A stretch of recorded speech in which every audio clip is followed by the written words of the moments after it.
ఆదిముద్ర తీసుకొని కిటికీలు బిగించొద్దండి.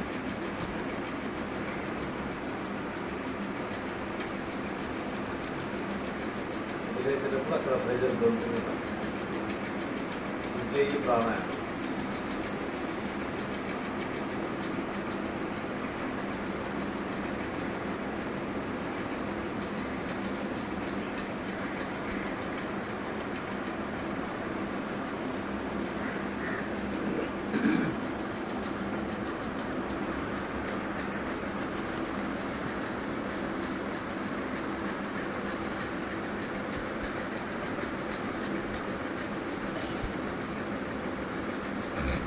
కొద్దిసేపు నిలపండి.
దీని యొక్క పంచభూతాలతో ఆకాశం మనసులో అమంతా అది ఆ బీజాక్షరం చాంటింగ్ చేస్తూ కూర్చోండి.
ఒక్కో చక్ర మీద మనం దృష్టి పెట్టి దాని యొక్క బీజాక్షరాన్ని చాంటింగ్ చేయాలి.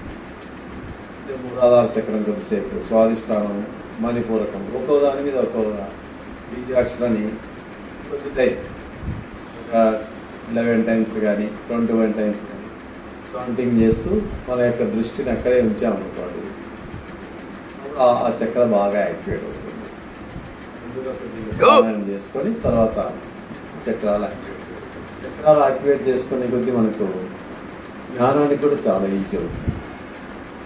అదే ధ్యానం అయిపోతూ వస్తుంది. చక్ర మెడిటేషన్ అనేది చేసుకోవచ్చు. అంటే ఒక 15-20 మినిట్స్ నుంచి 1 అవర్ వరకు ధ్యానం కూడా చేసుకోవచ్చు. రోజు మీరు ఎప్పుడైనా ఖాళీ కడుపుతో ఉన్నప్పుడు కూర్చొనైనా చేసుకోవచ్చు, లేదంటే పడుకొని కూడా చేసుకోవచ్చు. ఏదైనా ఇబ్బందిగా ఉందనుకోండి, పడుకోనైనా కూడా మీరు చేసుకుంటూ ఒక్కో చక్రాన్ని గమనించుకుంటూ యాక్టివేట్ చేసుకోవాలని.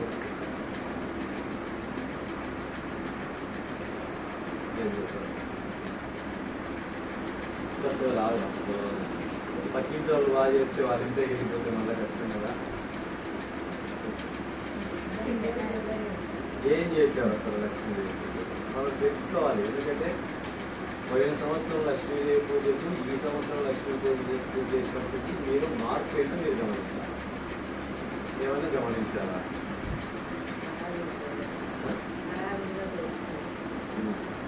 అక్కడ చాలా మంది చెప్పారు వాళ్ళలో ఎంత మార్పు, అంటే అప్పుడు ఎలా చేసాము ఇప్పుడు ఎలా చేసాము, చేసినంత యొక్క మార్పు ఏంటని బాగా చెప్పారు. ఇంతకుముందు ప్రతి సంవత్సరం ఎలా చేసుకుంటున్నాం మేము, ఇప్పుడు చేస్తుంటే మాలో కలిగేటువంటి మానసిక ఆనందం కానీ, చేసే విధానంలో కానీ, మా నమ్మకాలలో కానీ ఎంత మార్పు వచ్చింది అని చెప్తున్నాం. ఎందుకంటే మన నమ్మకాలలో మార్పు రావాలి. అదే మన జీవితాన్ని ఇబ్బంది పెట్టేది.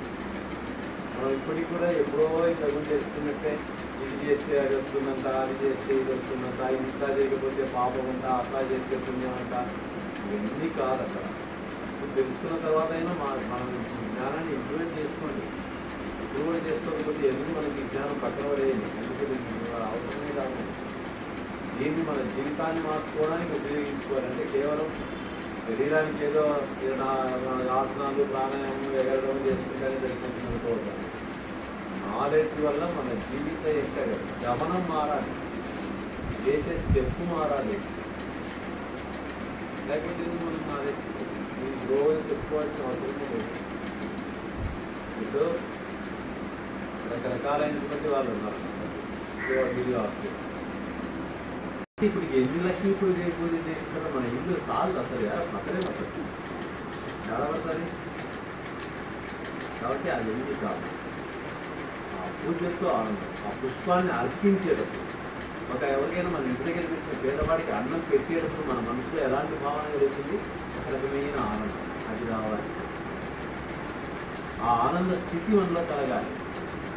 అది మనకు చెప్పకనే ఆ సంతృప్తే మన శరీరానికి ఆరోగ్యాన్ని ఇస్తుంది. ఎందుకంటే మెలనిన్ అనేటువంటి రసాయనం ఉత్పత్తి అవుతుంది. నువ్వు ఎప్పుడైతే ఆ సంతృప్తి పొందుతావో ఇక్కడ హార్మోన్ ఉత్పత్తి అవుతుంది. అది మనకు లక్ష్మీదేవి ఇచ్చినటువంటి వరం. అంతేగాని వెనకలేమో మన రాసులు ఏమో నిండవు. అదే ఏదో చెప్తుంటారు కదా ఇంట్లో అనేటువంటివన్నీ అదేమి నిండవు. అందుకే ఆ పూజ చేసేటప్పుడు ప్రతి పువ్వును నువ్వు అర్పించేటప్పుడు నువ్వు ఏమైతే పెట్టాలనుకునే వాళ్ళు పెట్టేసి ఇది ఇప్పే చేయాలి, ఆ మంత్రం ముందు చెప్పాలి, ఈ మంత్రం ఏది నీకు అవసరం లేదు, అన్నీ తెలిసి నువ్వు ప్రేమతో భక్తితో పూజ చేసుకున్నావు. దానికి మించింది ఏది లేదు. ఏ దేవుడు వరము ఇవ్వడు, శాపము ఇవ్వడు అనేది ముందు ఆయనలో చెప్తుంది. ఆ నమ్మకం చెప్తుంది. ఫస్ట్ ఎప్పుడు దేవుడు కాదు, మనం చేసుకునే కర్మలు మనకు వరంగా కానీ శాపంగా కానీ మాట్లాడు. అంతేగాని దేవుడు ఏం చేస్తాడు? ఫలానాది ఇప్పుడు గవర్నమెంట్ కానీ ఇంకోటి కానీ కాదు మనం చేసేది. కోర్టు ఎందుకు మనం శిక్ష చేస్తుంది, మన మీద కోపమా? ఇంకో ఫలానా తప్పు చేసినాం కాబట్టి నీకు చేస్తున్నాం ఆయన అంటుందంటే జడ్జి కాదు మనకి చేసేది. ఇక్కడ జడ్జి నాకు చేసేది మనం చేసిన పనికి ఫలానా శిక్ష అని ఉంటుంది అంతే. మన శనిలో ఏ శని